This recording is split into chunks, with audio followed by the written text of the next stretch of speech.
Magandang araw sa inyo mga kapatid. So ngayong araw na 'to natapos na rin yung trabaho natin bilang isang agency staff. Medyo nakakapagod at siyempre malayo ako sa pamilya. May kinuha kasi akong trabaho pero nasa Midland siya mga kapatid kaya nagpunta ako dito kasi naka-annual leave ako at wala naman akong gagawin.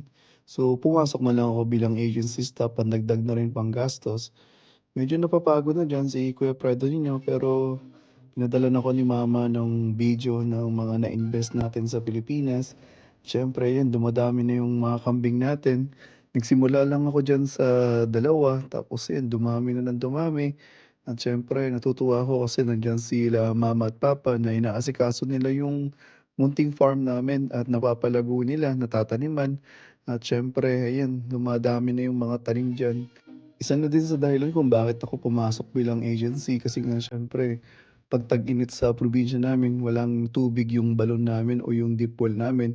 Kaya ang sabi ni papa, kailangan daw magpa-drilling kami ng tubig or magpabutas kami para makakuha talaga ng maraming tubig lalo na 'pag summer. So ayun, sakto naman medyo may kamahalan nga lang yung drilling, aabot daw siya ng 140K. Sabi ko, "Sige pag-iipunan natin at bahala na."